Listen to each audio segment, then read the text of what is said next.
Hola. ¿Me escuchan bien? ¿Estamos subir el volumen?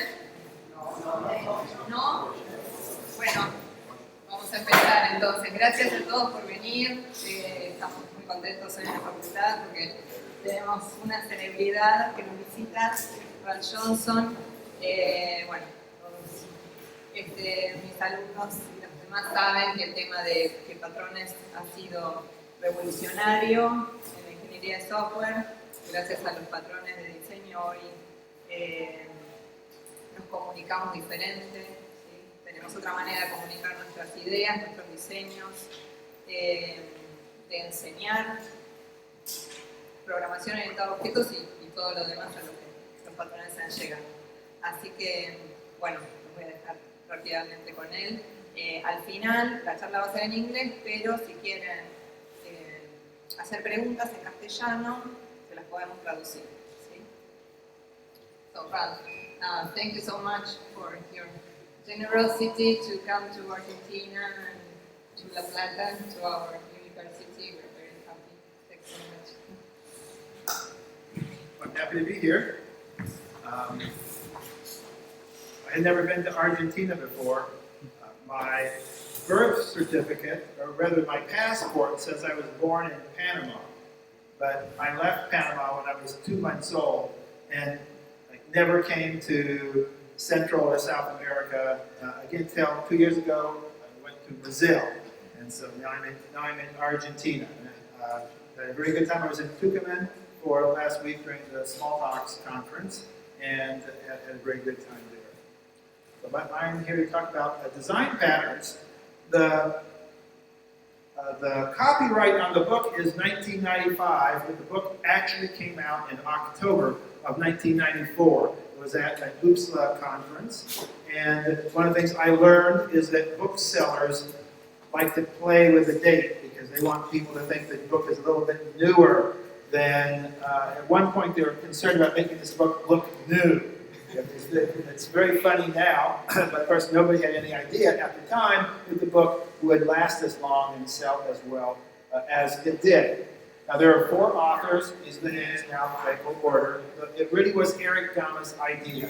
He had some patterns in his thesis, his PhD thesis. He had been looking at framework design, and he came to a UPSLA workshop and told people about them.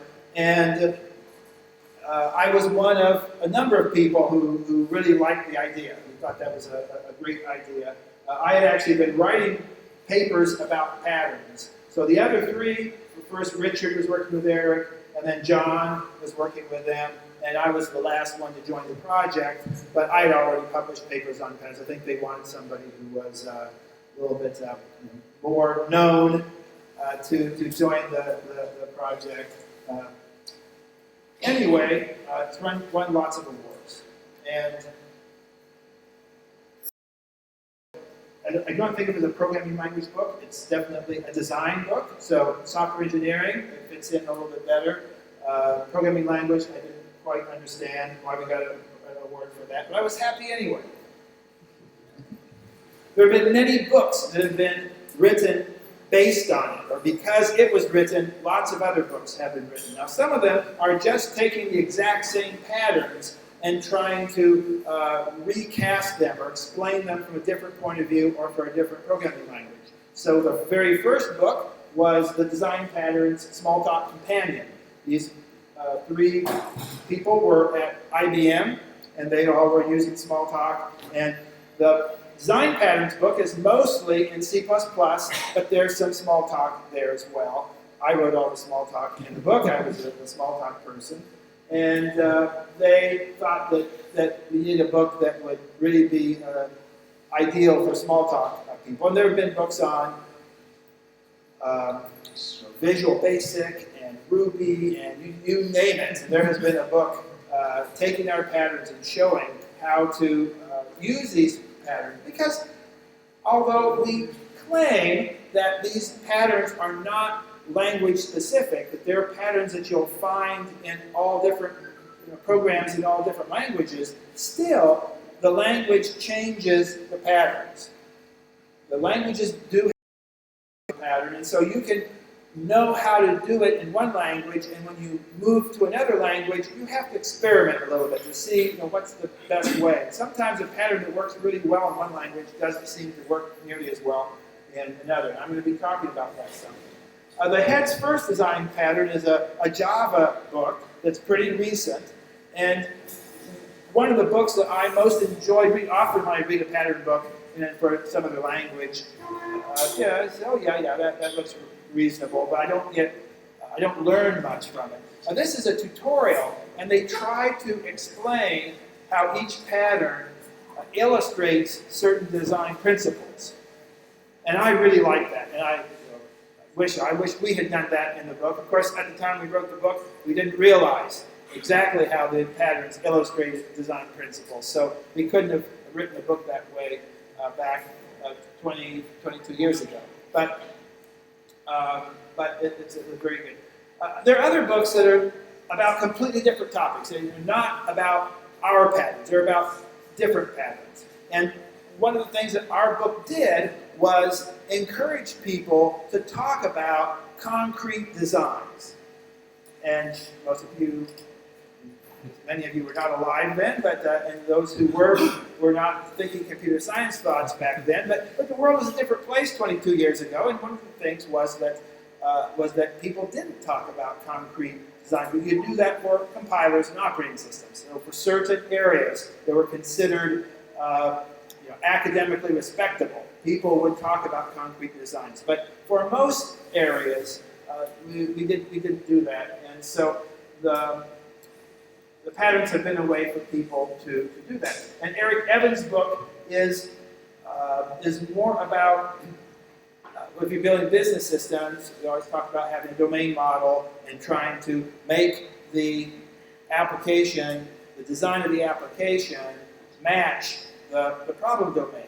And so if you're talking about banking, then you want to have a bank account and customer objects and so on. So you want to use the language of the customers. Well, he actually says that's not quite right. You don't use the language by customers. Customers of your system, people who you are building the system for. You don't just ask them, what's your language? And then, because there will be words you will need to use talking about a computer system that they don't necessarily have when they are dealing without computers. And so you will have to invent new vocabulary, and it should be a joint project between the computer people and so he goes a lot about how you really design a system to match a problem domain. That's really that book.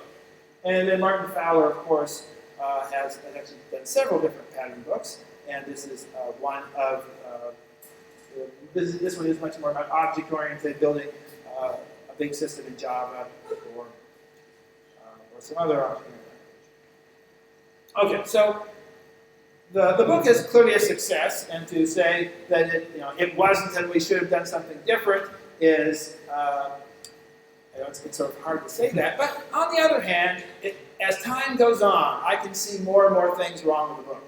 And people have been asking us ever since we were getting close to the 10-year anniversary. Then the question was, well, it's been 10 years. Shouldn't you do a second edition?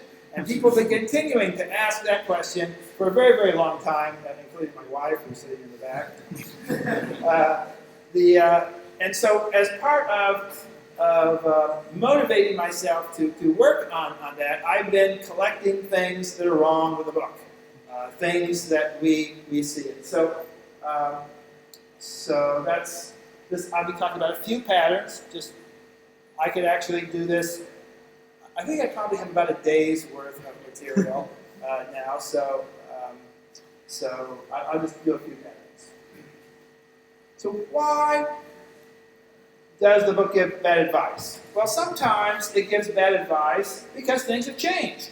It was actually good advice for 22 years ago, but it's not good advice now because we have different ways of doing things. So sometimes that's what it is, and it's hard to feel guilty about not being able to predict the future. Nobody can predict the future very well, so what can we say? But there are other ways where, as I look back, especially in the Smalltalk, I was talking to the Smalltalkers this last week, and I can remember Smalltalk systems that were doing things differently in 1980, probably 81 or 82, certainly by the 90s, they were doing it differently. And yet we did talk about it. So we could have predicted because we had examples of that.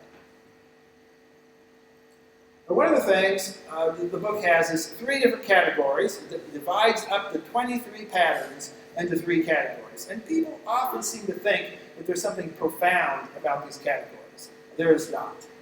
We looked at a list of 23 and said, that's too long. We cannot have a list of 23 things. People hate lists that are so long. We have to break it up into smaller lists. And at one point we had 6 lists. We had some sort of theory that would tell us that we could put them in these 6 lists, except one of the lists had no patterns in it. So that wasn't very, very useful. So anyway, we ended up with these 3 lists. And we were pretty happy. They fit the patterns in the book reasonably well.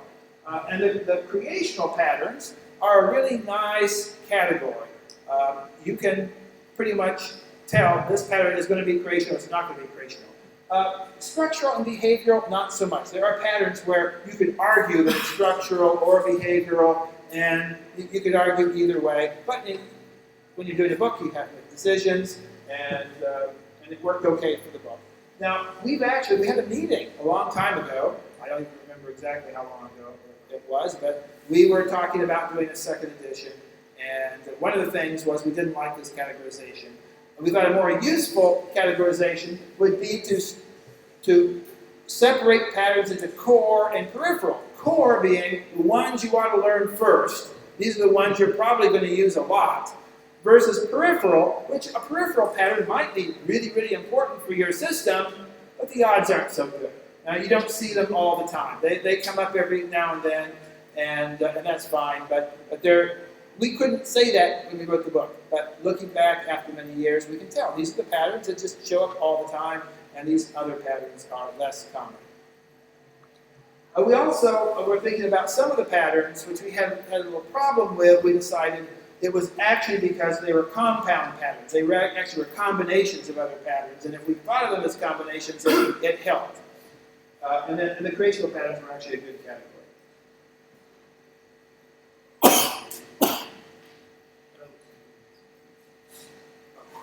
So these are the ones we thought of core.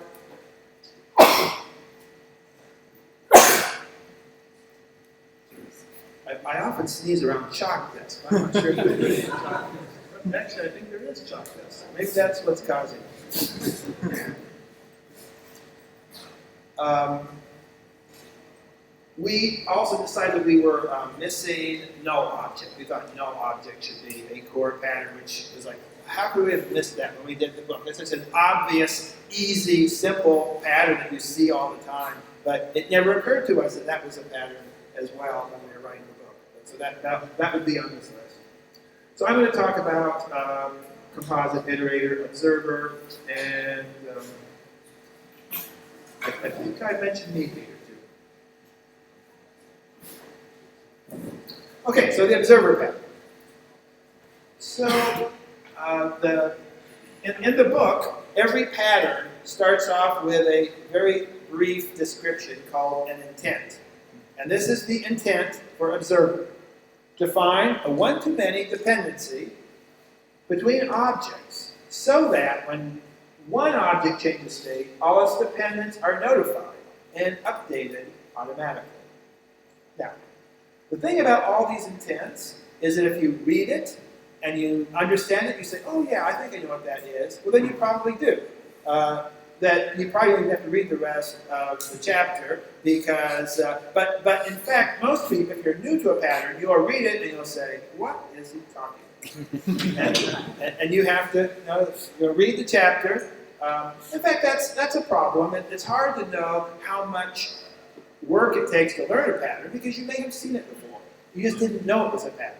And so it doesn't take very much for you to read and then suddenly you say, oh, that's the same thing as in this program that I worked on, and then you start to understand the pattern.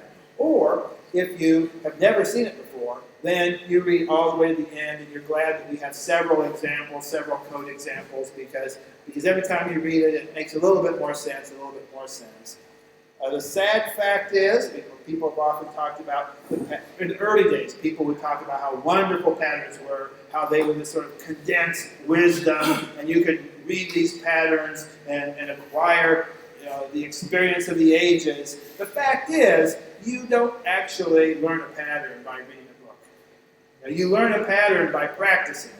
And the book is great because it tells you what to practice, and it gives names, it gives standard names. The book is very useful for the experts on it because they could just read the book and say, oh, I know that one, I know that one. Now these are going to be names I can use. And then they could use those names to communicate. I've heard of consultants who told me they really liked the book because they would tell people, do this, and the people would argue with them. And now they have a book, they would open the book and say, do this, and people read, okay, and then it was easier to convince people what to do. And also, a problem with patterns is you read the book and it makes sense, but you're not sure, should I use this pattern on this project or not? Well, the way that you learn when you shouldn't use a pattern is by using it when you shouldn't. And of course, that costs something, there's a pain associated with that. And so it's sort of nice to have an expert who would come in and say, oh yes, you should use this pattern here. And then you can be much more confident and you have better experience that way. But again, this is sort of a language for our communication.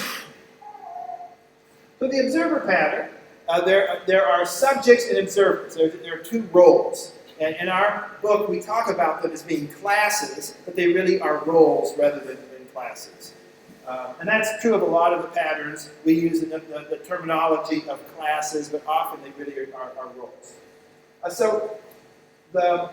here I'm using Smalltalk words. This pattern is built into Smalltalk. Every object in Smalltalk has both subject and observer protocol because it's a class object that defines them. Now, you don't actually want every object to be a subject and an observer, but it is built into the language, or the library, not the class. So the subject is the object whose state is changing, and the observer is the object that's supposed to be notified, and it's going to react when the state changes. So the subject has operations of change. We tell it change, and that means the subject has changed its state, and then it will send the update message to an observer, and that is notifying the observer that the subject's state has changed, and the observer is supposed to do something about it. And in Smalltalk, this is called the dependence mechanism. That's the standard name. And so I sort of like the fact that we use dependency. We said dependency there, so Smalltalkers would feel at home. But one of the things about most of the patterns is that we gave name to the pattern to one object of the pattern. And I actually don't like that. Looking back, I think it's a bit of a mistake because the pattern is a whole thing. The pattern is as much about subjects as it is about the observers. It's not, you could have called it the subject-observer pattern, except that often you have some outside agent that's going to be working with them. And when you, sometimes somebody has to send the change message, and it's another object that's causing the subject to change will actually send the change message. So that object's not even this picture, but that object's part of the pattern too. Okay, so when you use the observer pattern, and so I have down here an example of using the observer pattern. This example is that we are simulating a 1920 mobster movie. And so we have the FBI that is observing, spying on these mobsters. So classic is the lookout in the hotel room across the street with binoculars. They actually sometimes use really high technology. There's this really new communications mechanism called the telephone, and they had discovered hacking techniques where they could bug the telephone line and find out what people were talking about. That was really the innovative technology of the 1920s. And so they had other ways of observing and they would want to know when these mobsters were going to rob the bank or go to drive a getaway car for something. Now, if you're programming this, the way you program this, according to the observer pattern, is that the subject actually has a list of observers. So an observer registers itself for the subject. It has operations like add dependent and remove dependent. Now, what this means in your simulation of FBI agents and mobsters is that the FBI agents have to notify the mobsters that they're being watched, and which sort of spoils the idea of the simulation. But that is, in fact, exactly how the observer pattern works. That's exactly how the observer pattern works. So the way that in practice it works is when you make a subclass of subject and you're implementing all this mobster behavior, you don't actually ever access your observers. You don't ever write code that knows about the observers. You just have to write code that says self-change and that calls the changed operation. And then everything else will work properly. And you try to forget the fact that every mobster is keeping a list of all the FBI agents that are watching it. It's just the code goes along with it. You just don't want to think about that because that spoils the simulation. But that is actually how it works. And I like to think about this because of the fact. Now, this has a lot of good properties. When you make a subclass of mobster, it depends on subject, but it doesn't have to really depend on FBI agent. FBI agent implements this observer interface. Observer is just an interface. Again, if you're a Smalltalk programmer, you don't think so much about interfaces, you think about classes. But if you move all this to Java, then you can see observer is just an interface. The subject would actually be a real class. And there isn't any, it reduces coupling because the subject doesn't know anything about the different subclasses of observer. It just knows there is an observer interface, and it interacts with that interface and doesn't know anything. So it's easy when you're using the observer pattern to create new kind of observers, to create new subjects. You can mix and match them, and a lot of things are made easy. There still is a kind of a coupling, but it's sort of abstract. So there are usually three parts of using the pattern. There is the registration, where you're saying that this observer is going to depend on this subject. You register the dependency. A notification, when you realize that something has changed. So you say self-change, you're notifying the change, and then the update on the observers as they are told that an update occurred. C++ can be done just the same way. We get a subject, an observer, pattern. Here, the way we did in the book, we said update, took a subject as an argument, so you could pass along what subject had changed. There's obviously a lot more code that can go. But one of the things that happened in Java, the very first version of Java that came out, actually had the observer pattern in it just the way we did it in the book. And you can still see, if you go look for an observer, there's an observer interface in the system that doesn't get used. And that's because they very quickly discovered that it didn't work too well, and they built listeners. And if you think listener, observer, they're trying to do the same thing. It's sort of the same pattern, but in a special way. And one of the obvious questions is, well, if Smalltalk people did this, and C++ people did it, Java is sort of like somewhere in the middle between C++ and Java, C++ and Smalltalk, so why didn't it work with Java? Why did they? Well, and I don't know completely the answer to that, but what I think is that Smalltalk, of course, has dynamic typing. C++ is very strict, but all the people who are doing this in C++ were not really trying to reuse this interface. They were building it again for every particular library that they were using. And so what happened in Java is they actually did try to make this be reusable, and they ran into problems with the static type checking, making it be reusable. What they do, when they're listening, is you actually say, well, the argument to your update is not going to be just some random object. You're actually going to specify exactly what kind of object will be the argument to the update. It will be an event. So we have this event, and you're going to update with an event. And there actually can be lots of different types of listeners, because you can specialize this interface, have a number of different types of interfaces. In fact, you can even have more than one update message. So lots of different types of listeners in Java. And component listener is one that has a bunch of different, and they're not called, these operations are not called update. None of them are called update. They're called something else. Action performed, component resized, component moved, all these different names that are given, but they're the same. If you actually look at what's going on, the purpose of this is to notify all the listeners, not observers, but listeners. So it's the same idea. And in fact, I believe that this having a lot of different methods on the same listener is was sort of an experiment that has sort of failed because these were older interfaces. While let's see all the newer interfaces that are done, the different listener interfaces in Java, they tend not to do that. So again, I don't really understand why they, because I've used component listener and it all seemed pretty reasonable to me, so I'm not so sure why people aren't doing it in others. Because they have a new syntax. They have a new syntax? That's called lambda. Oh, no, this is even before lambdas. This is even before lambdas when that happened. Yeah.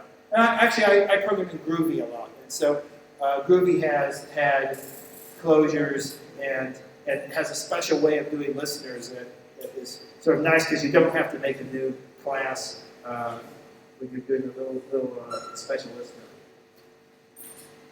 Okay, so the book was making comments. So one of the things when you're looking at observers, we talk about push versus pull. Those are two ways of using listeners, or observers. With listeners, the same thing. But we're talking about the book. The book said observer. And two ways of using it with a push, you want the update event to carry all the information necessary so that the observer gets notified of this update and it has all the information it needs. It doesn't have to go back to the subject and do anything. So that's what a push is. Pull means that when it gets notified, it will go back to the subject and read the subject again. So you get two messages. You get twice as much traffic. In a distributed system, you really want to push, you don't want pull.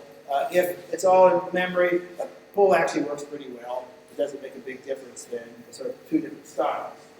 Okay, so talk about this. The book says, avoiding observer-specific update protocols, the push and pull models.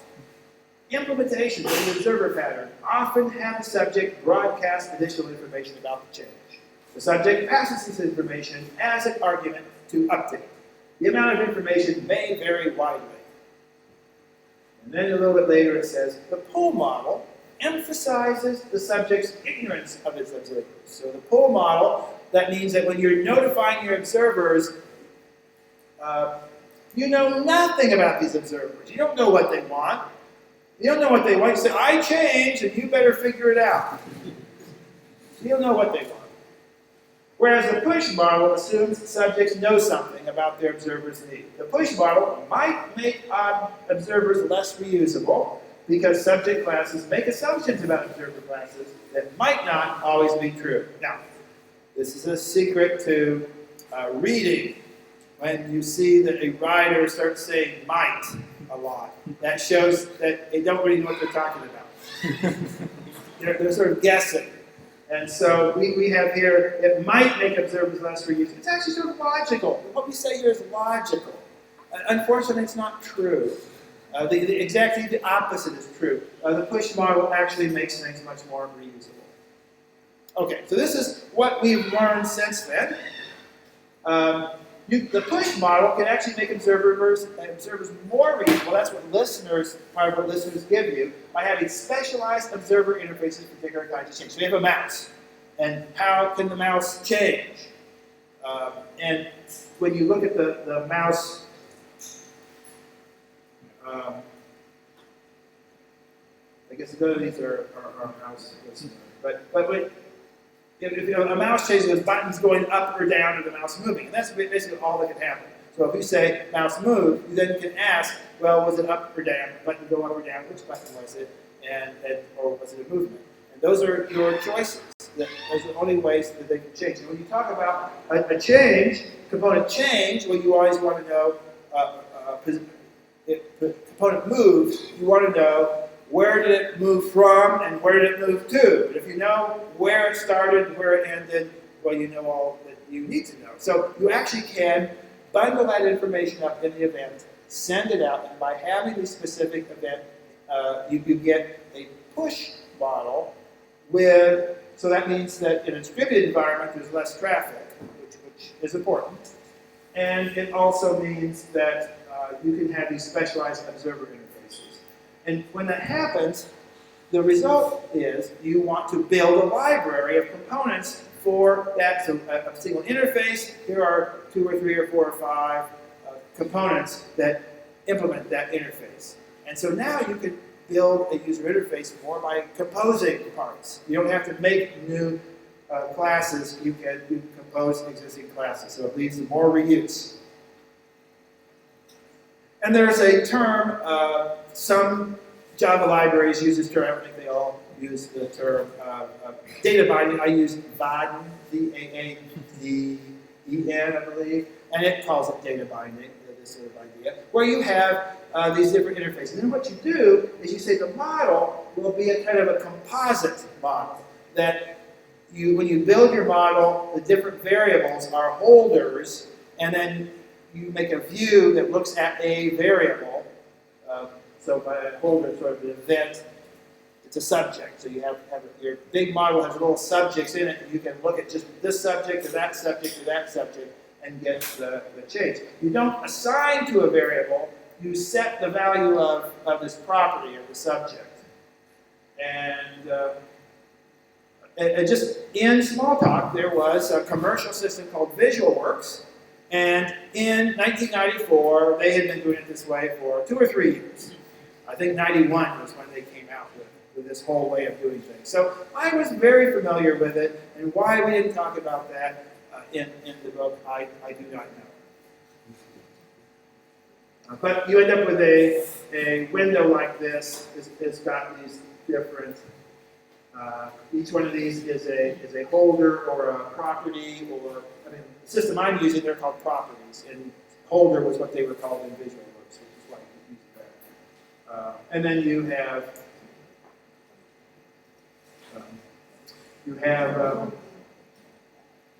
windows here. So this would be a list or a string text editor, string view, and that would be a list view, and so on. Okay, so the advantage of this data binding is that you don't have to invoke update events explicitly. You don't have to say self-change. You just assign to a property, and the property automatically tells everybody that it changed. Now that actually is not that big an advantage, because that's not the buggy code. That stuff was easy, and yes, we've automated it away, but you know, it's a nice little bonus, but it's not a big deal, really. The bigger deal is that observers can be reused. And so now you build a library of these observers, and so then you get a big benefit. So when somebody comes and tells you we're going to use this pattern and it has this big benefit, it actually doesn't have that big benefit until after you've built the class library for the components, which might take quite a while. But it is true, once you get there, then it is a component. And you've got to have these standard interfaces. Okay, so a classic problem when you build these things is that you've got this model with little submodels, or a big subject with little subjects inside it, and you build a window, and each subview depends on one particular aspect, one particular property. But then you have these interesting activities that take a whole bunch of properties. It's going to affect a lot of properties. So what I have here is when you select a new file name, you're supposed to go read the file and then display the text in the lower box. So the part in the middle is supposed to be a list of file names, and you select one and instantly you see new text down below. Well, you can't do that with one window. That is, all these windows are talking to each other, and if they're from some library, then they're not going to have that built in. So what we do typically is, whoa, what did I do?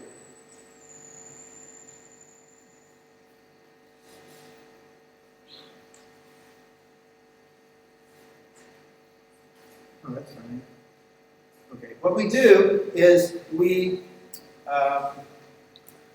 use a mediator. You pick some object somewhere, and if you're building, you got this hierarchy of models, you might use your topmost model to do that, or it's a hierarchy of views, you might use the topmost view to do that. There'll be some object somewhere, and you'll have that object register itself as a dependent on things that it wants to know about, in particular like this list. So they'll find out when someone selects a new thing on the list. And so it will handle that particular case. And that actually is a mediator because you're picking some object to handle interaction between the other type of objects. And mediator is another pattern in the book, which I'm not going to explain too much about here. Other than to say, when you read the book, one of the things we talk about is related patterns. And in design patterns, under observer, it says mediator is a related pattern. So yes, we got that right. But then you go and you read it, and it talks about something entirely different. It was not talking about what I just told you. Instead, it says, by encapsulating complex updates, the change manager acts as a mediator between subjects and observers. So what it's talking about here is that there are times when you don't want you don't want it to be completely distributed, where we worry about detecting cycles, for example.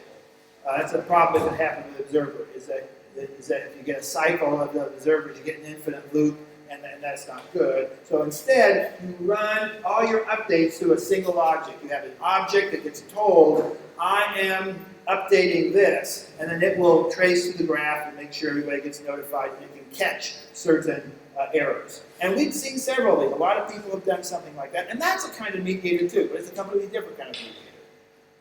And that was the one we talked about here. So in fact, the book missed, I'd say, the most common use of mediator, because pretty much every user interface will have some place you're going to just have to have somebody just respond to these events that aren't being handled automatically by the library. Okay. And backing up, Microsoft has come out with several pattern books. There's a group called Patterns and Practices, and they're a documentation group. They actually hire outside people to write books most of the time, although they have written some books with people inside. And they're usually free. You can get free copies of them. And obviously they're trying to teach you how to use all the Microsoft technology, but a number of these pattern books will have divide up each pattern into one section that is fairly independent of technology, and then the next section, the last half, is very specific to Microsoft. So you could actually just read the first half and apply that to whatever. But one of the things they do, at least in some of the books, one of the things they do that they really like is they tell you for every pattern things that can go wrong. How do you test a program that uses this pattern? And that's a really valuable thing, which we should have put in our book too, but of course, that was 22 years ago. We weren't thinking that way. And probably didn't even know then. But with Observer, it's a lot easier because with Observer, you could either get a bad update method, you could miss a call to change, or you could miss registering things. And my experience after many, many years of programming these things is that it's the first two bad update methods, you discover them right away. And so they are fairly easy to spot those problems and fix them. And missing a call to change, what happens is you do something over here and you expected that to update and it didn't. And if they just forgot to do a call to change, it's pretty easy to fix. But sometimes a lot of stuff is changing, but that one isn't. And that's because it forgot to register. And the registration bugs are actually the hardest ones to find in my experience. So those are the sort of things that are good to know when you're using a pattern. Okay, so now I'm going to switch and talk about iterator. I'll actually come back to observer. Talk about iterator. So iterator is one of those patterns that almost everybody, when they read it, says, oh, I know that. It's a it's one of those patterns that if you're learning Java, say, they'll probably teach you in your first programming course. Because and the basic idea is we have an iterator object. We've got some aggregate, so that's an object that has a lot of structure. And then we have an iterator that is this interface of how you iterate over some structure. And so we ask the aggregate, give us an iterator for yourself, and then we can just iterate over its components.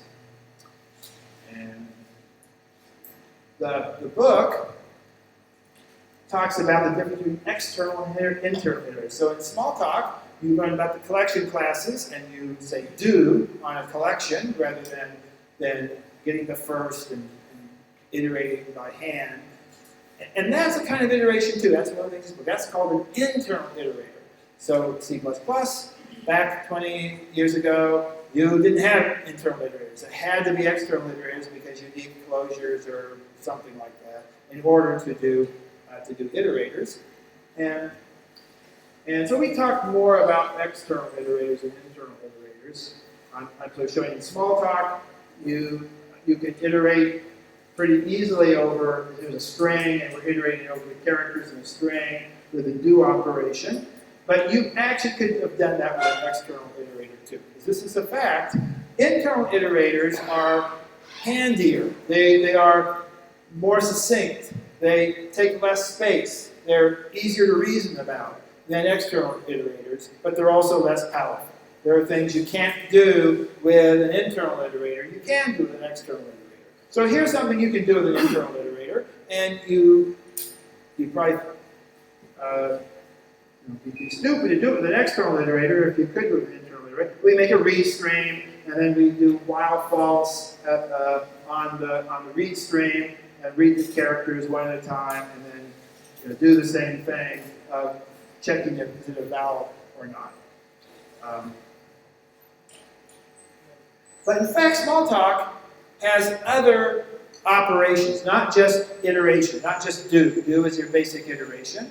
Smalltalk has select, where you return, given a collection, you return another collection that's all the elements of the first one, and you have reject is the opposite of that, and you have collect. Collect gives you a new collection where you apply a function to transform each element of the original collection into the new one. And if you start with a set, you get it, and say collect on a set, you get a set back. If you say collect on a string, you get a string back. If you say collect on a ordered collection or a list, you get an ordered collection back. So whatever type of object you say collect on, you'll get that same type of collection back. There's also inject into, which is cool. It takes a large collection of objects and reduces them to a single element. Now, I'm programming in Groovy. And in Groovy, you see something pretty similar. They, instead of do, it's called each. You say dot each, and then give it a closure, and it iterates over them. Collect is the exact same way as it was done in Smalltalk. Instead of select, it's find all. And I don't really consider find all a better name. It's a sort of weird name. Instead of inject into, it uses reduce. I actually think reduce is a better name. Inject into is a weird name. So the important thing about these names, they all rhyme. That's very important in programming languages, right? You got to make your programming languages rhyme so you can wrap them or something. But so some of the names sort of made sense when they got to inject into. They were really stretching, trying to find something that would rhyme with them. Okay, so one of the things is the streams. And when I would talk about object-oriented design in I have a class I taught for many, many years, object-oriented design, use Smalltalk.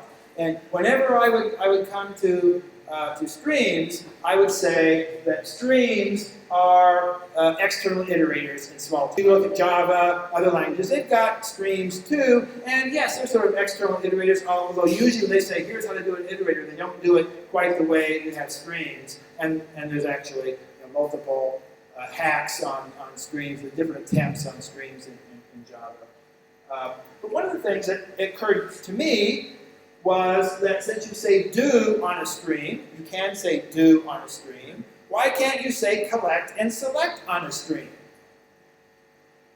And you can. What I do is I make a class select stream, and when you say select on a stream, it gives you back a select stream, which is a stream that only gives you the right ones, and collect stream is the same way. A select stream is sort of funny because with select stream, you can say, I want to select every object less than 3. Give it a stream, 0, 1, 2, 3, 4, 5, 6. It goes on forever. It's an infinite stream. And so that is actually a little tough to implement in normal because it keeps looking to see if there's going to be something less than 3, and there never will be. But still, you can have those. So JavaScript has array. It doesn't have a big class library with lots of possibilities, but in array they have for each and map, a filter. So map is the same as collect, and that's actually a pretty good name, map. And these are sort of becoming the standard names. And there's filter instead of select, and that's not too bad. And reduce, which I said is a better name. So these names were brought in by Java, and I'm sure some other language did them first. Again, I am 100% sure the JavaScript people did not invent those names. They copied. I don't know where they copied them from. I'm sure they copied them from somewhere. I think Haskell. Haskell? Okay, that's quite likely because Haskell is the sort of language where people spend 3 months arguing about the names should be. And be likely to get good names. So it's a good language to steal from. Anyway, somebody in JavaScript got the absolutely amazing idea to use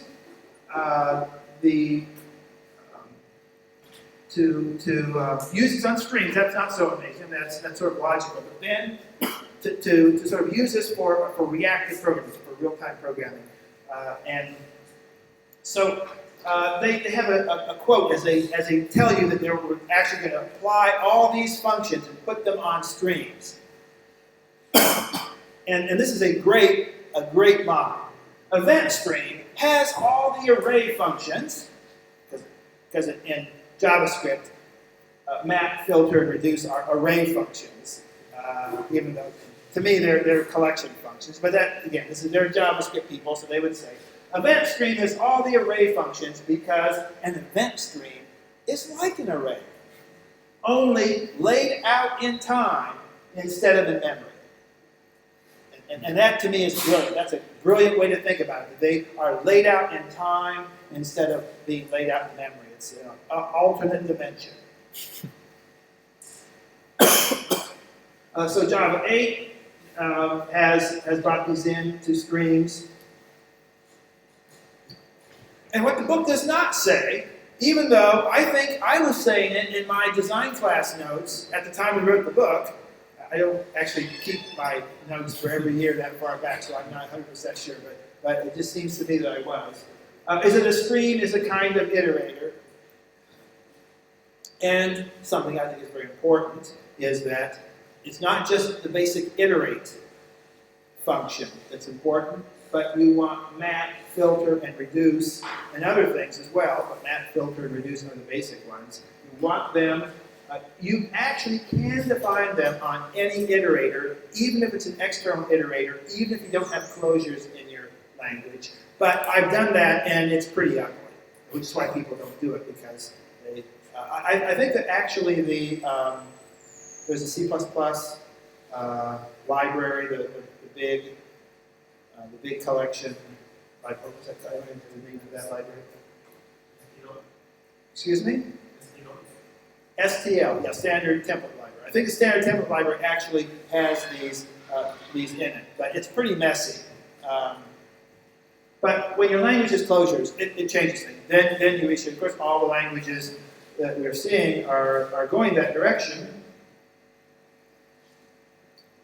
Okay, so why do Smalltalk programmers use collect and select? They do that because it makes their programs simpler and easier to read. You can have pieces of code that look like straight line code, even though there's all these loops in the middle. From a practical point of view, from a machine point of view, there's all these loops in the middle, but when a human reads it, it looks like straight line code. Easy to think about once you figure out how to think about collect and select, which takes a little bit of work. You have to train yourself to think about collect and select, but then after a while it becomes pretty easy. Even injecting 2 becomes easy after a while. That's usually the last one to become easy, by the way. But it turns out that you can do parallel programming with these too. Not in Smalltalk, of course, because but there are some of the GPU languages that actually want you to program this way. So when you and generally parallel programming is hard. Parallel programming makes things harder. So here's a way of programming that we claim makes things easier, and it's good for parallel programming. So that's actually pretty unusual. But if you're doing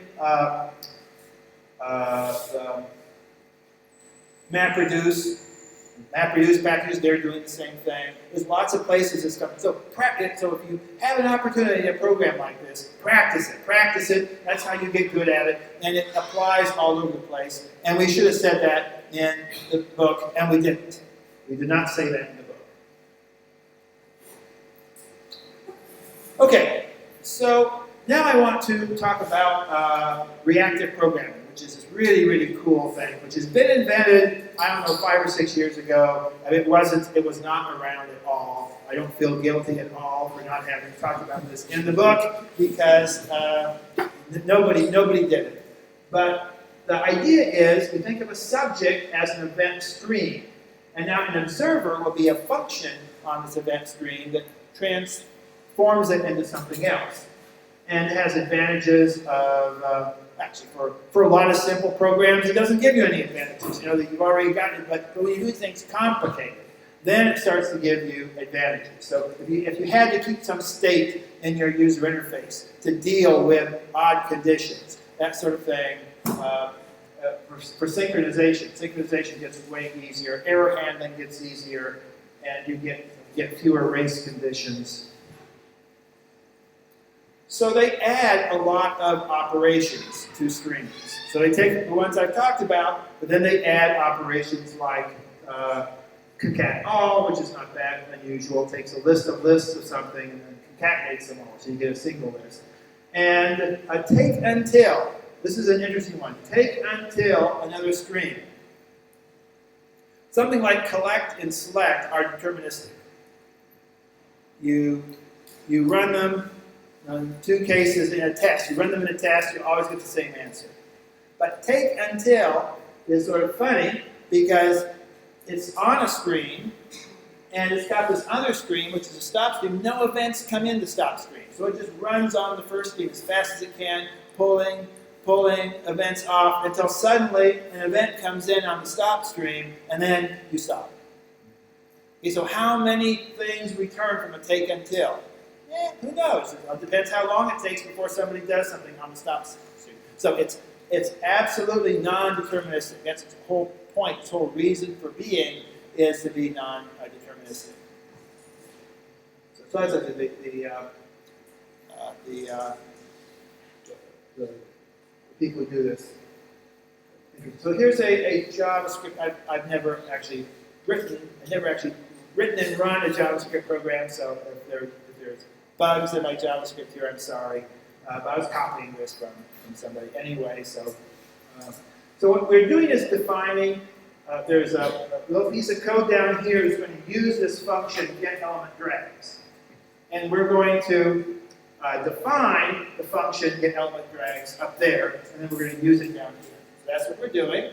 And this is JavaScript, the newer JavaScript notion. We're defining a function that takes an element. And so getElementDrags is a function that takes an element and then does it. So what it's doing is, in this document, there's supposed to be element. I don't know how I need to fix this slide because We do mouse downs. That gives us a stream of all the mouse downs on the element. And then for each mouse down, we're going to get a list of mouse moves on that element. And it does take until a mouse moves, until the mouse comes up. So as soon as the mouse comes up, you get an event on that, then that stops. And so now we have a sequence of the mouse movements. It's a sequence of points. And you do concat all to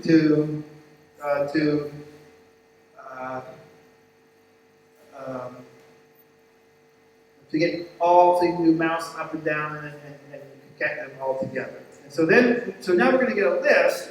Get element drags is going to get a list of all those points. And so for each point,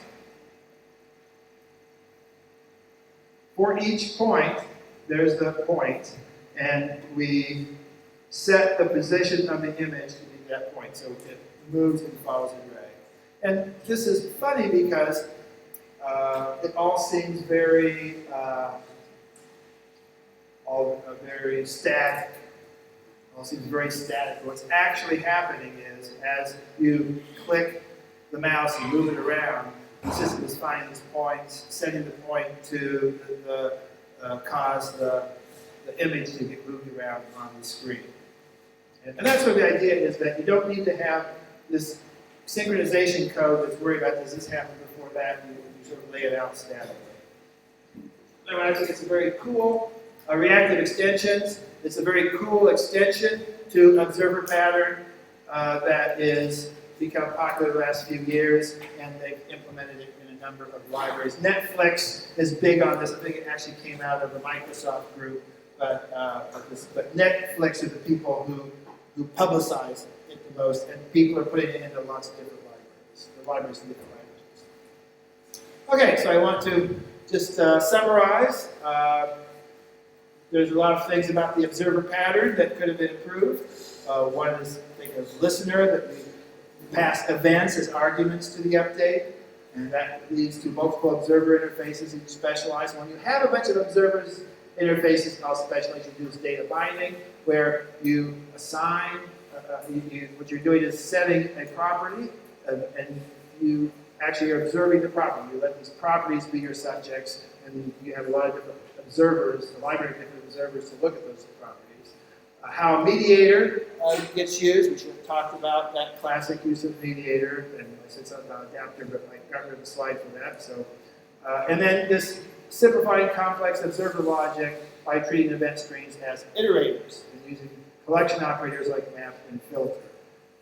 And again, the last one, there's no way we could have seen that, but I actually think we could have had some of the other in the book back then. It was you know, I'd seen examples of that. I don't remember arguing about it and saying, no, let's not put it in. There's nothing like that. We didn't think about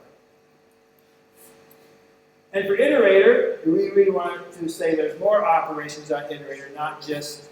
And this one, we might very well have talked about that and said, yeah, but you know, our readers are mostly going to be C++ programmers. This would all be over their head and it's sort of too hard for them. Although the standard template library proved that wasn't true. But the standard template library came out like a year after our book. So if it had come out a little bit earlier, if our book had been later, maybe we would have included that because the standard template actually did that. And the fact that streams are kind of iterators, we should have said something about that too.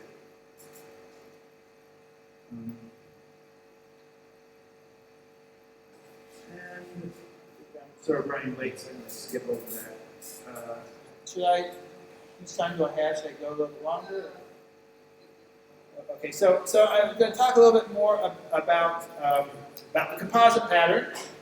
And the idea behind the composite pattern is that you're building up a tree of objects, and you want to have this abstract component idea. You plug a component into a component and build a big tree of these things.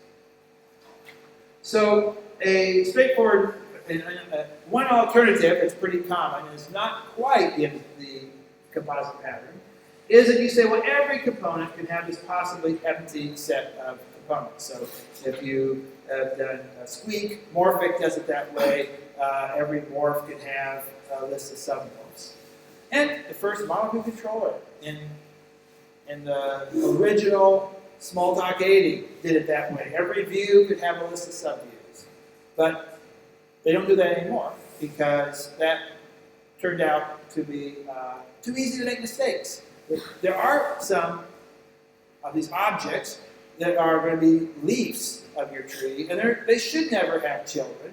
And the poor programmer may not know that, and it's really easy to just add a child to something that's not supposed to have a child, and then usually you get bizarre behavior, and it takes a little while to figure out what's going wrong. And then the experts learn, oh yeah, you shouldn't do that. But it's just as part of the learning curve. It's unnecessary. Why did you even make it so that these objects that never should have a child have an empty list of children? You can easily add another child onto it. It's just asking to be misused.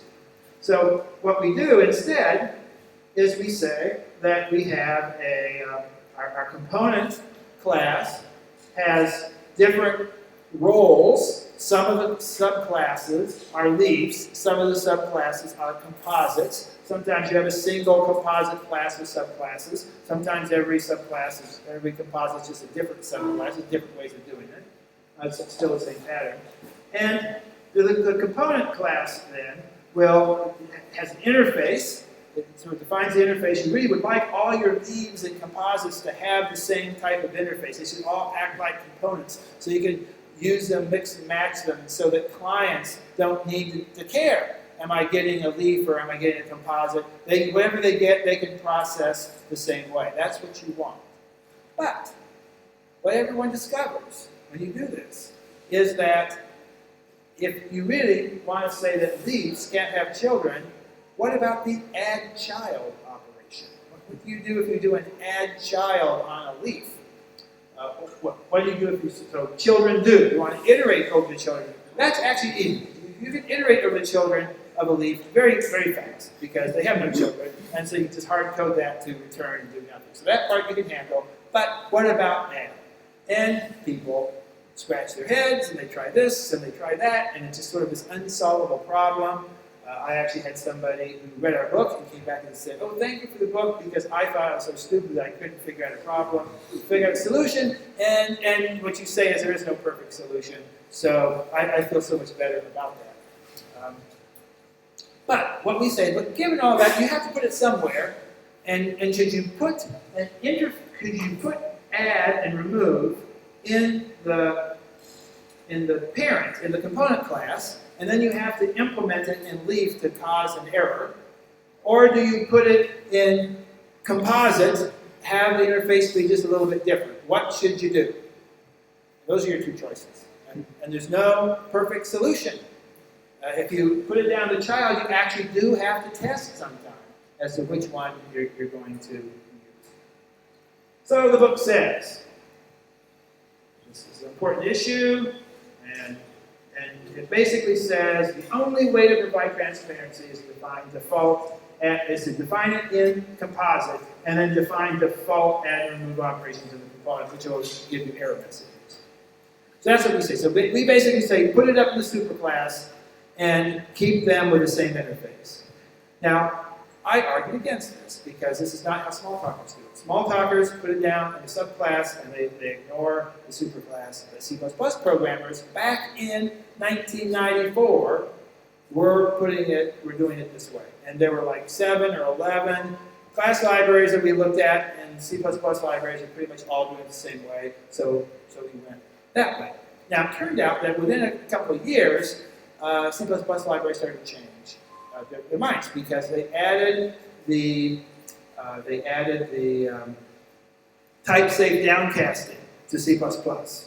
And once they had that, then everybody shifted over to we'll do a type test, see whether or not it's something that has the add operation or not. And so, in fact, that little language feature had a big impact on how you do this. But we didn't say that in the book. So now we sort of believe we should put add and remove in the composite, not up in the component class. So it should be in the child class rather than the parent class. And you use this type safe downcast when you want to add or remove. And as I told the people in Smalltalk, of course, I remember this really well because this is one of those times when I lost the battle, and yet I was right. And you always remember those. You always remember those. It could have been the only one, by the way. I can't actually think of any more, but it's quite memorable to me. Okay, so that gives you sort of a sense of, you go through every single pattern, you can find something where we could have done better. There's 22 years ago. Yeah. We actually had hundreds of people read the book before it came out. And so, I don't know what, we had something like 50 people give us comments on it, or we had mailing lists that we would put PostScript files out to FTP servers and people. That was the latest technology back in 1994. Because the World Wide Web basically came out just like that year or the next year. So that tells you something about what the world was like back then. Java came out the next year. So when you see 95, you might think, oh, Java came out before, but Java came out afterwards, except that the Java guys some of the Java guys were on our mailing list and were reading stuff. So Java is actually the first language where the people who made the class library had read our book. Now, that doesn't mean that they learned the patterns from our book. These guys were really experienced people. They knew the patterns already. But because they read our book, they used the names of the book. And so, that's sort of nice being able to see the names. You can spot the patterns real fast that way. Okay. Patterns do change, and new things come out, and things like concurrency for the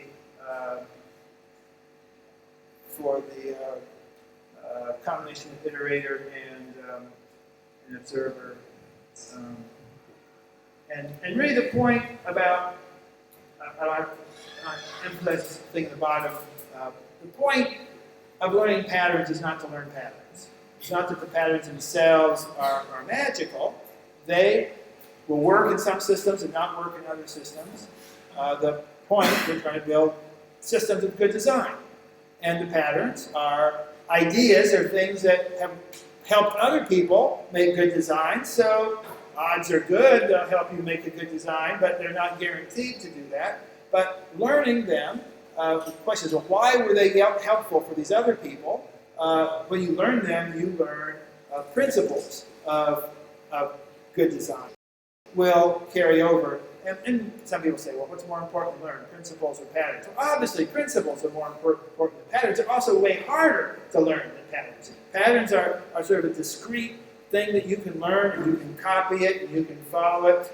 Even when you don't quite know what you're doing, you can get in trouble that way, of course. And you will get in trouble that way, but at least you're making progress. You're doing something, and you're practicing the right sort of thing. And when you learn that, oh, I shouldn't have used this pattern over here, you've actually learned something that's valuable as well.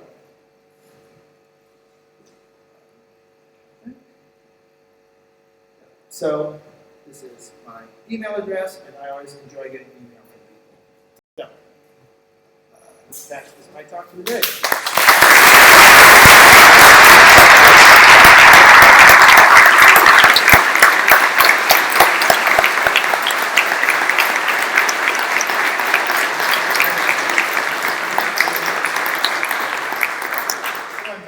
Questions?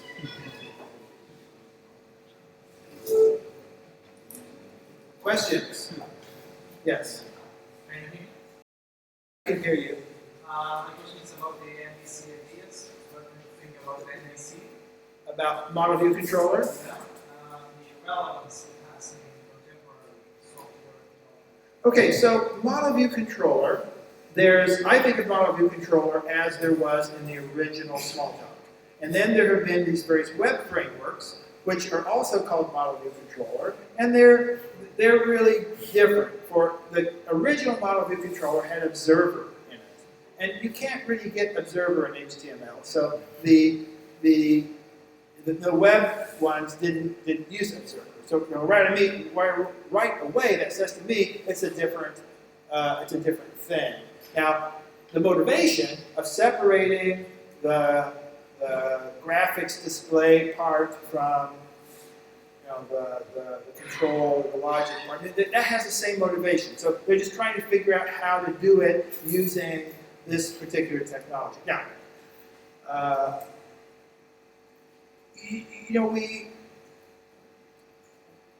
if you're building some reactive environment, it's JavaScript running in their browser, and there's a server back over here, and so they're communicating with it. What exactly is the model? Is the model inside the browser, some object that you're doing in the browser? Is it the object over on the server? I think it's probably actually the object in the browser, and then you have views that are going to be depending on it, and that's going to actually look an awful lot like the original Smalltalk model view controller. So I think the idea is, there are other things. Model view controller is for a particular case, and there are lots of times we're building something that doesn't match that case. We'll find if you're actually trying to do a robot or something. You're not going to be doing, maybe if you have a user interface for watching the plan that the robot is creating as it goes along, that might be more of a model view controller thing. But the robot itself, there's nothing in there about model view controller at all. And if you think of games where there's some world model, and that's changing, like every half second there's some thing that goes, and so when you click on something, it sends out a little event, and it takes a list of all these events, and every second or half second the system comes around and sweeps through and does all these things at once. That's not very much a model view controller either. It's a different, but they need it because it's multi-user, and how do you deal with the performance issues? All this stuff. And doing it in a model view controller way would be incredibly expensive for that. So you're not going to do that. So the point is, it's an architecture, and there are places where that architecture still works, but there's lots of places where it doesn't work, and that doesn't mean it's bad. So when I am teaching. One of my, when I teach design and software engineering, one of my complaints is people's idea that if you're going to store some data, have a database, you've got to have a relational database. But a relational database is important technology, and there's some places where it's really great, other places it doesn't work all that well. Some types of data doesn't work too well, and even when you use it, though, you end up spending a lot of time fighting and trying to get good performance. And also, how much memory does this use? Oh, it's huge. It's back in the day they'd say it's several hundred megabytes. And even back then, you can. There's other ways you can do that. And nowadays, when your computers have gigabytes on them, why not just keep it all in memory? Why do you have to store it on the disk at all? Once it's in memory, suddenly your performance problems just disappear. It's all so much easier when you keep it in memory. And again, it doesn't mean relational databases are a bad idea just because people use them in cases where you didn't really need a disk-based database at all. It just says you need to know when to use it. You need to have a lot of alternatives. And that's a lot with patterns. Patterns are knowing different alternatives, knowing different design techniques. So when you come to a problem, you can try out in your mind, I'll try this, I'll try that, and figure out which ones are going to be best for your system. So model view controller is still relevant.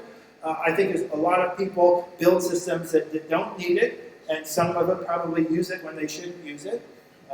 It's always the way, but there's still places where it's relevant. Yeah, yes? Yeah. What do you think about the decisions in the Smalltalk community that decide to implement collections as inherent, not by the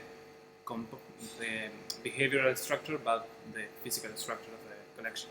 Okay, I'm not quite sure I understand your question. So I understand what you said. What you said was, what do I think about the decisions in the Smalltalk community to implement collections, not so much based on the interface, but rather on the implementation. So you're talking about like set and dictionary, the fact that that dictionary is a subclass of set, but really all it's doing is reusing the hash table.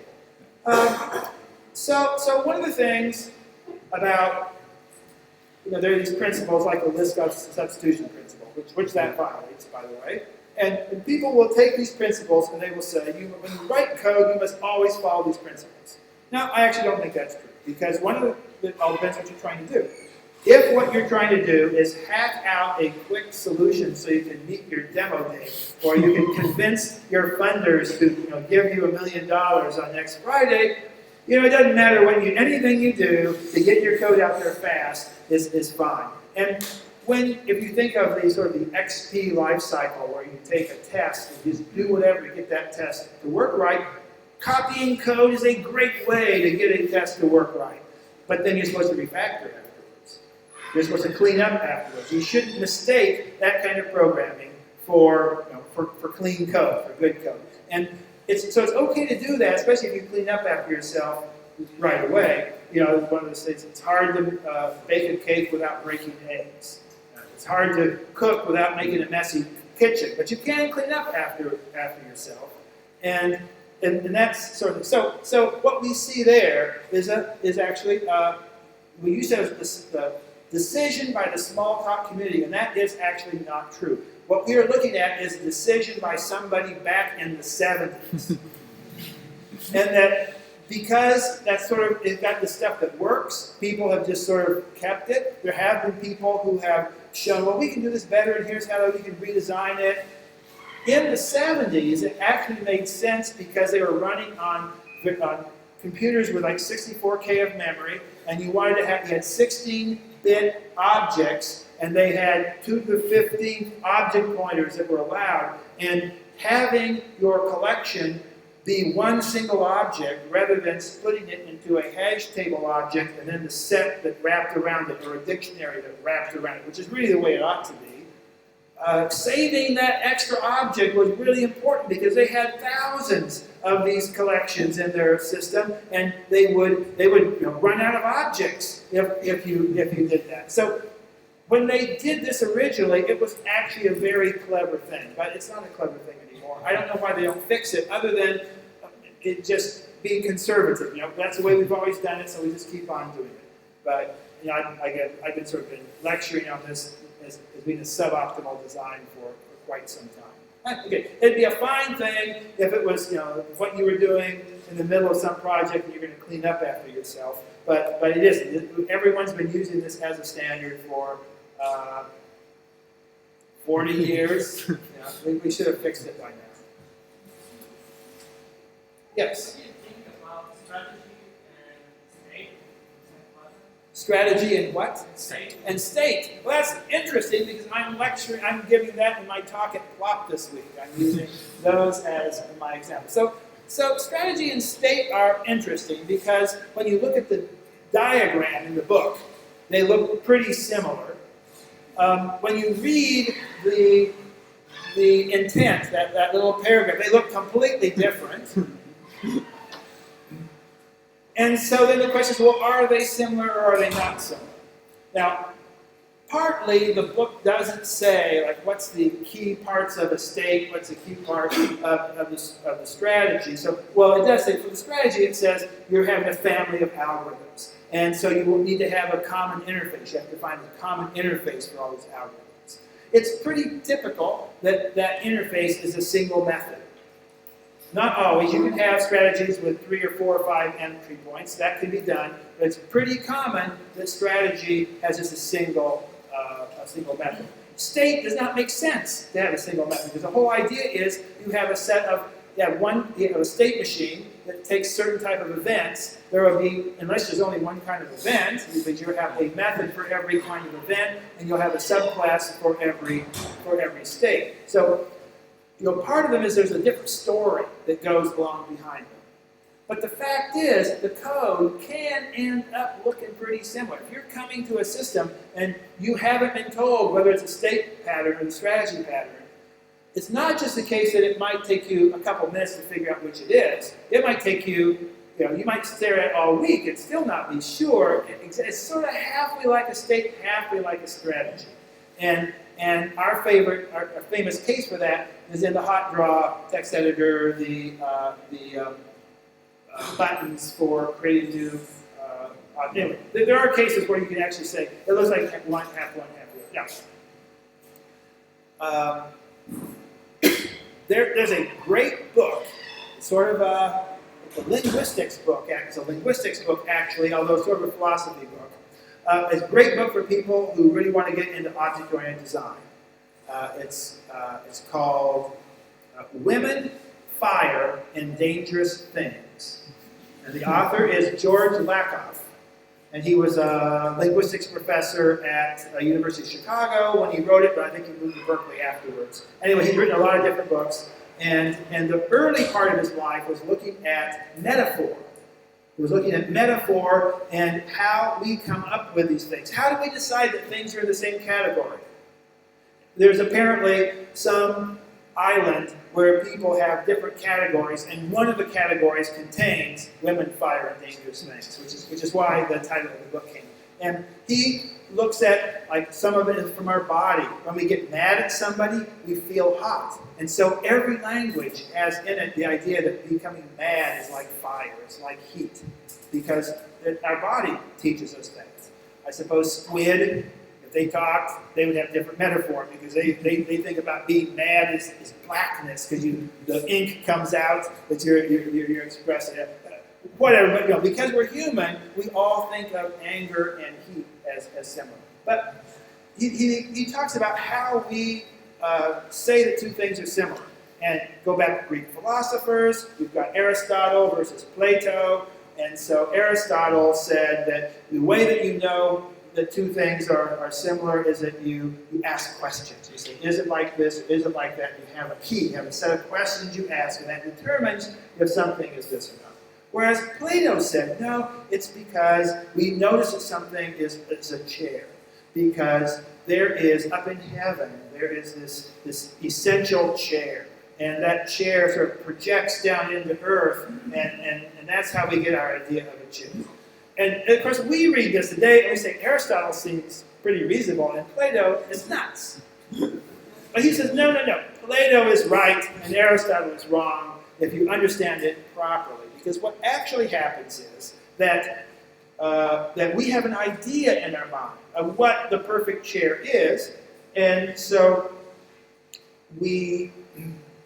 when I was lecturing and talking about this, we were in a place that had 100 seats, and there was a table, a bench, a table, and then all these seats were attached to an iron bar underneath. They were not individual chairs. These are clearly chairs. I mean, everybody would agree that these are chairs. So I asked them how many chairs are in the room, and they would quickly look around and say, 100, 110, 100, something. I'd say, no, there's 2 chairs. There's the one I was sitting in and that one over there. Those things are not chairs. Those are benches, or they're, because to say something is a chair, but you thought of it as a chair because it was clearly for one person, but they all were on a single bar. And what is a chair? We talk about a beanbag chair, right? That is so different from a regular chair. Well, what is something, a sofa, or we have all these different words for different types of furniture that you sit on, and how do we distinguish between them?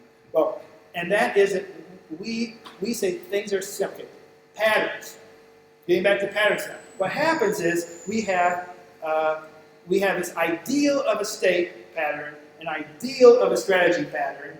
Code is not the ideal. Code is a little bit different. And so you can say, well, what if something is just a little bit different from, it's mostly like state, but I've changed it a little bit, it's a little bit more like strategy, so we're going to this state. It's clearly a state.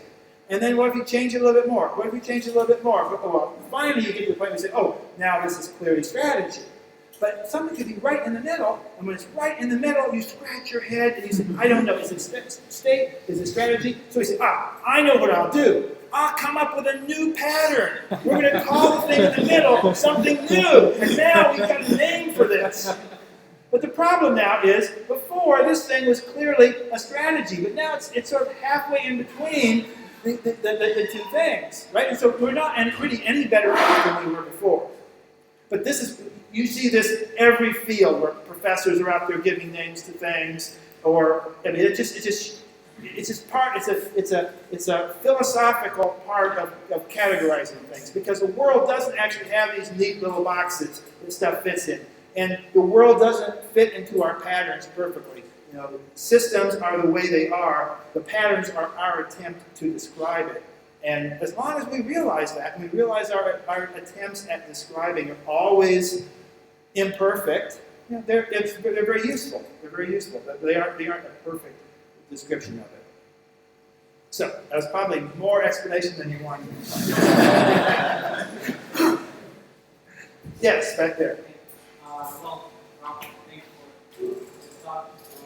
My question is, if you were about to write design patterns today, which patterns would you choose to be in the book, and which others wouldn't be, or which new ones would you include? Well, we actually made a plan for this whenever we, which was a long time ago.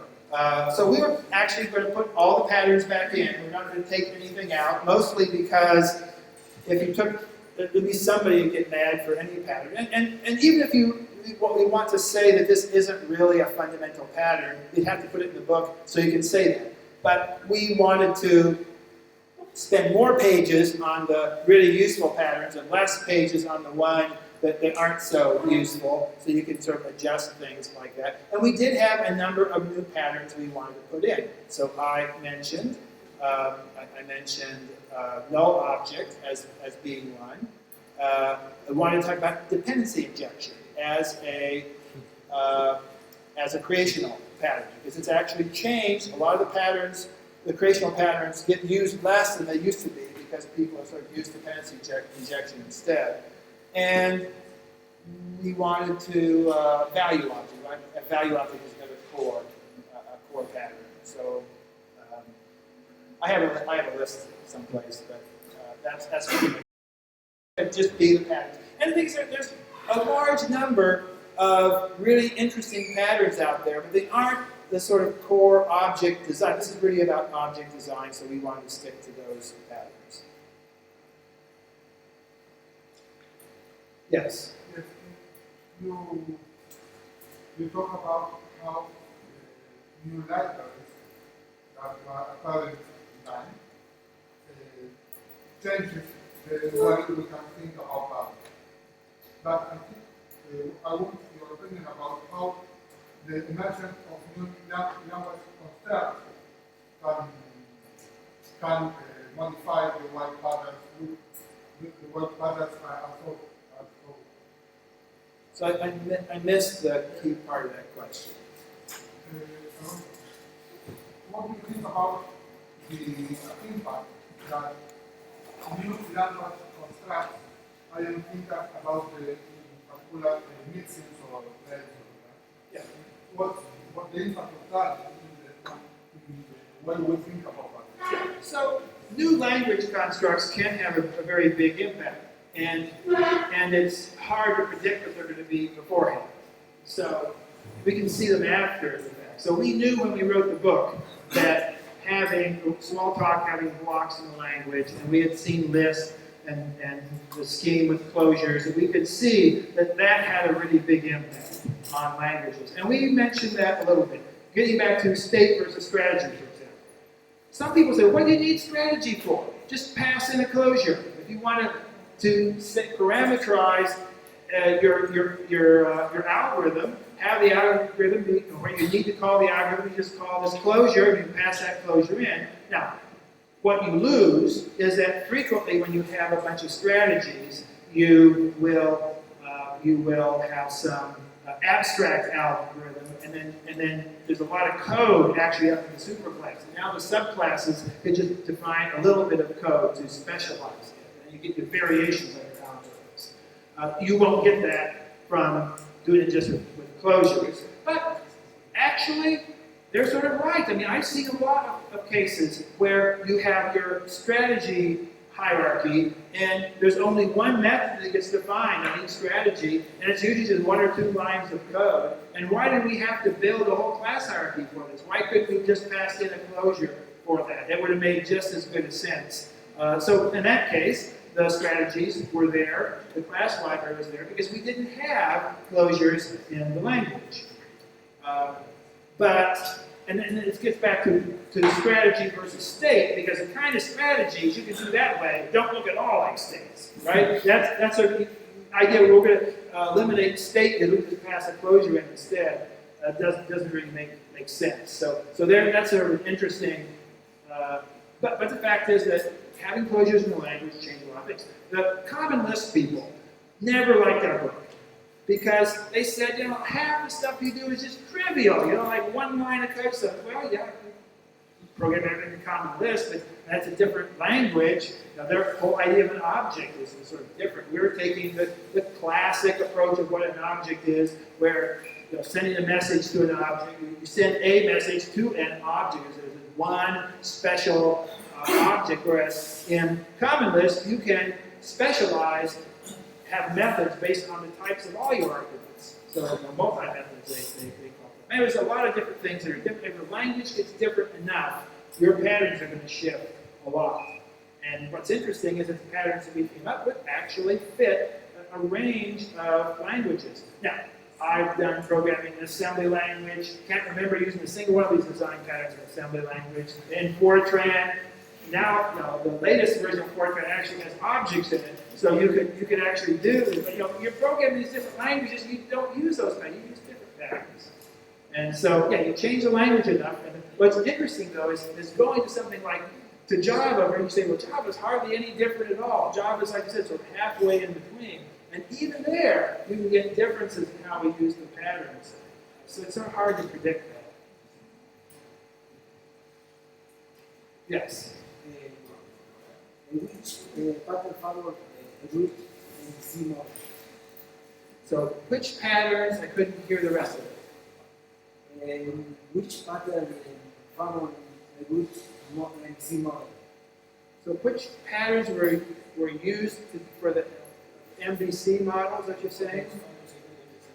So in design patterns, there's a little section where I sort of take model view controller apart. I say that model view controller is the relationship between a view and a model is the observer pattern. That a model is the subject and the view is the observer. But then views themselves are given a hierarchy. It's a composite pattern, except, like I said, in the very first model view controller pattern, it was almost but not quite the composite. But by the time we were writing the book, they had redesigned it. The controllers act as strategies. They are essentially event handlers. Now, you say that this is a case where strategy versus state, because sometimes a controller has complicated state. If you're actually switching from one controller to another controller, then it looks more like the state pattern. But that's pretty rare. That's usually not done in Smalltalk libraries. So anyway, model view controller is sort of a complicated thing. And my experience is that if something is too complicated to understand, it helps to break it down into small pieces. And for object-oriented systems, at least some of the pieces will probably be design patterns. Now, there may be some other pieces. When you break it down, you may end up with some patterns you need to talk about that aren't in the book. That happens fairly frequently. But now, again, model view controller on the web is a little bit different. So I'm not nearly as much of an expert on that, so I won't describe that. Yes. Okay, last question. Okay.